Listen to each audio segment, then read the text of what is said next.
¿Sabían ustedes que Yogo es el único personaje que se ha enfrentado a Sukuna y a Gojo en todo lo que llevamos de Jujutsu? Llega un punto en el que llega a darte lástima del volcancito. Le destruyeron completamente el orgullo 2 veces, y no es que el tipo fuera débil, todo lo contrario. Yogo era de los personajes más fuertes, pero tuvo la mala suerte de tener que enfrentarse a los dos sujetos más rotos de esta historia. Como dice el dicho, siempre le tocó bailar con la más fea, y es por esa razón que el día de hoy hablaremos de cómo lo afectaron estas derrotas. Así que bueno, comencemos. Antes de pasar con las palizas desarrolladoras de pibes, primero hablemos un poco sobre el objetivo de Yogo. El tipo quería eliminar a todos los humanos para que así pudiera comenzar una nueva era para las maldiciones. Según él, las maldiciones eran los verdaderos humanos y por ello debían tomar su lugar. Esto lo decía más que nada porque consideraba que los humanos eran seres impuros, cuyas acciones y emociones estaban en su mayoría basadas en las mentiras. Siempre había algo oculto cuando se trataba de los humanos, pero en el caso de las maldiciones no era así. Al ser seres que nacieron de emociones negativas como la hostilidad y el odio, las cuales siempre eran sinceras, Yogo consideraba que eso los hacía puros y convertía a los humanos en meras imitaciones. Se podría decir que Yogo tenía demasiado idealizadas a las maldiciones, era un pensamiento algo supremacista, pero supongo que es normal considerando que en términos de poder una maldición de clase especial como él estaba a años luz de los humanos comunes. Sin embargo, esta idealización de los suyos empieza a derrumbarse poco a poco, al igual que su propio orgullo, cuando empieza a recibir palizas de parte de otros personajes. La primera vez que apareció Yogo, este se mostró como alguien extremadamente confiado y que estaba muy orgulloso de su poder.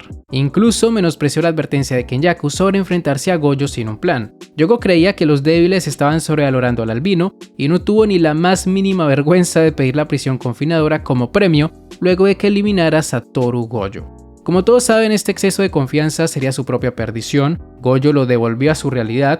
El hombre volcán nunca tuvo ninguna oportunidad contra él, ni siquiera pudo tocarlo, y lo que es peor, su orgullo salió severamente lastimado. Cuando Gojo trajo a Itadori para observar la pelea y le dijo que no había ningún problema con ello porque él era muy débil, pudimos notar la rabia que esas palabras desataron en el interior de Yogo. Lo humillante en sí no es que le diga que es débil, sino el tono con el que se lo dice. Para Gojo la maldición no era más que una hormiga y se lo hizo saber. En principio, Yogo estaba dispuesto a retirarse sin haber podido cumplir su objetivo, pero al ver cómo Gojo le echó en cara la diferencia de poder que existía entre ambos, su orgullo le hizo enfrascarse en una lucha de dominios, lucha que terminaría perdiendo y que lo dejaría aún más decepcionado de sí mismo. Tuvo suerte de que Hanami lo rescatara porque de no haber sido así, hasta allí habría llegado.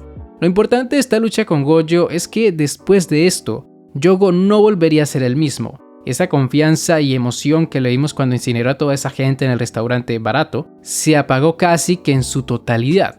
El tipo ni siquiera quiso acompañar a Mahito para robarse los dedos de Sukuna que mantenían en la escuela de hechicería. No quería tener que volver a enfrentarse a Gojo, no quería que lo volvieran a humillar, y la única razón por la que decidió hacer parte del plan de Shibuya es porque Kenjaku le explicó que no necesitaban vencer a Gojo, solo tenían que mantenerlo ocupado durante unos 20 minutos, y además no tenía que preocuparse tanto por su poder, ya que con los rehenes que habían tomado era casi 100% seguro que no usaría todo su poder. Solo bajo esas condiciones Yogo aceptó hacer el trabajo, de lo contrario no lo habría hecho, y esto lo podemos notar fácilmente en la actitud que toma cuando Gojo elimina a Hanami. La maldición empieza a huir despavorida. En su mente Yogo no hace más que contar los segundos para que Kenjaku se aparezca con la prisión confinadora. Claramente el tipo no quería morir tan rápido y por ello podíamos notar su desesperación. Y esto es bastante curioso porque luego de que lograron sellar a Gojo, el volcán seguía insistiendo con que ellos eran diferentes de los humanos. Se atrevió a decir que ellos siempre seguían su meta sin engaños ni temor a la muerte, pero ¿qué nos estabas contando, Yogo? Si hace pocos minutos estabas gritando por la ayuda de Kenjaku, por supuesto que no querías morir.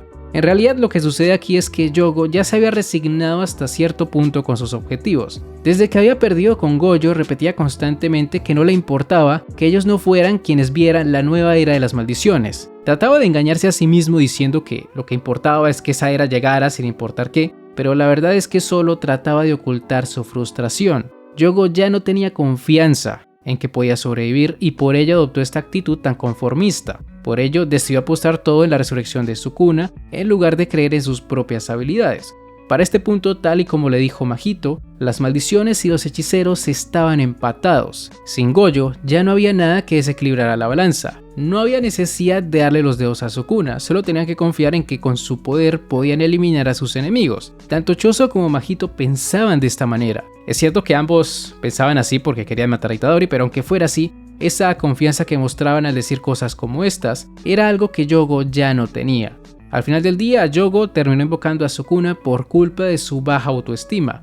No confió en que pudiera vencer a sus enemigos por su cuenta y prefirió apostar todo en alguien que no era su aliado. El lado positivo de esto es que, aunque Sukuna fuera llamado el rey de las maldiciones, también era bastante diplomático, ¿sabes? Es decir, puede que te asesine de todas maneras, pero también se toma la molestia de escuchar lo que tenías que decirle. En agradecimiento por los 10 dedos que le dio, le da una oportunidad a Yogo para hacer que se les una. Si conseguía darle un golpe, no solo eliminaría a todos los humanos en Shibuya, sino que además seguiría sus órdenes. De nuevo Yogo tenía que enfrentarse a un rival extremadamente fuerte, y de nuevo tenía que intentar tocarlo. Con Gojo no pudo, y con Sukuna tampoco.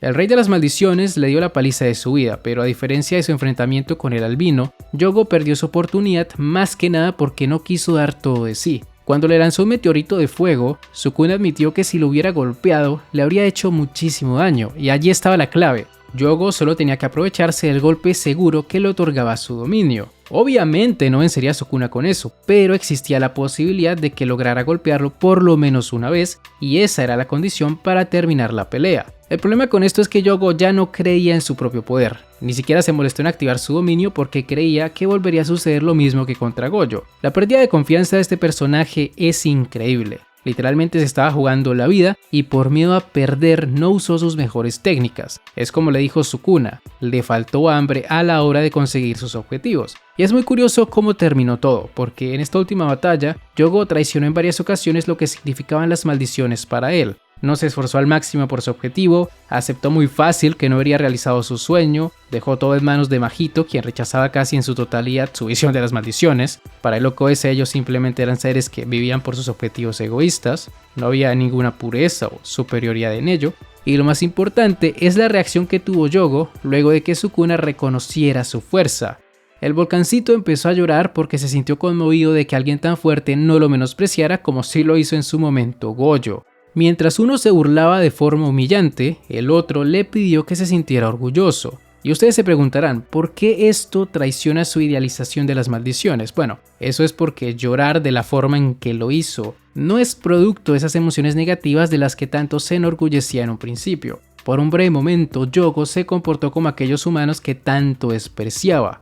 Por un breve momento, tuvo emociones impuras, confirmando que sus ideales eran una completa tontería. Si bien su plan consistía en reemplazar a los humanos, al final del día esa solo era una excusa para no admitir que quería ser como ellos. Es decir, si tanto los odiaba, ¿por qué hablaba tanto de que ellos eran los verdaderos humanos? ¿Para qué usar esa palabra? Simplemente podía decir que eran los elegidos o algo por el estilo. No había necesidad de utilizar el término humano. Es curioso eso, pero lo más importante del desarrollo de Yogo es ver cómo una derrota humillante pudo destruir completamente el ego de una maldición que se creía mejor que los humanos.